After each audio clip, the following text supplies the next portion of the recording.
Ես հիմա ձեզ կներկայացնեմ, թե ոնց է ստեղծվում կահույքի գինը։ Ուրեմն ամենաթանկ բանը, որ կարող է թանկացնել պրոյեկտը, դա մեխանիզմներն են։ Օրինակ, չգիտեմ, Bloom-ը ունի մեխանիզմ, որի ինքնարժեքը, որ մենք ձեռք ենք բերում, 1,5 միլիոն, 2 միլիոն, այսինքն եթե մենք չմտնենք ճշգրտում, դուք ուզում եք նման մեխանիզմներ,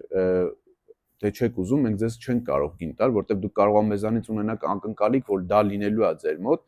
եւ վերջում հիասթափություն առաջանա, որ դա գնի մեջ ներառված չէ։ Դրա համար մեր վաճառքի բաժնի մենեջերը ձեր հետ կապնվելուց ճշգրտում է, թե ինչ մեխանիզմներ են օգտագործվելու եւ ինչ քանակի։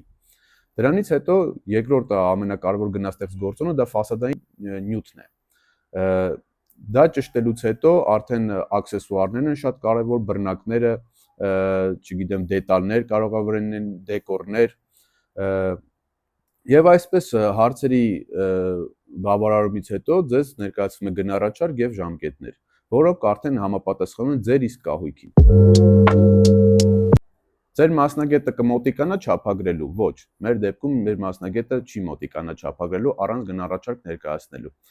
Երբ ներկայացվում է գնահառաչարկ եւ ժամկետներ, եթե դուք տալիս եք ձեր համաձայնությունը, 10% կանխավճարից հետո նոր մեր մասնագետը մոտիկանում է չափագրման։ Ինչի 10% կանխավճար փոխանցելուց հետո նոր ձեր մասնագետը կմոտիկանա չափագրման, այլ ոչ 50-60, քանի որ կարող են լինել պրոյեկտի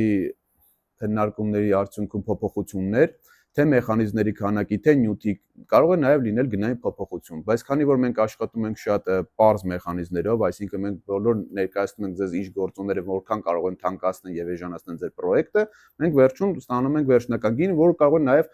ավելի էժան լինի, քան մեր նախնական գինն էր։ Եվ դրանից հետո նոր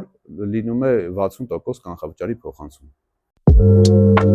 Գրեք կոմենտներում ձեզ հուզող թեման կայքագործության ոլորտից եւ մեր մյուս տեսահոլովակը շատ հնարավոր է լինի հենց այդ թեմայով։ Շնորհակալություն մեզ հետևելու համար։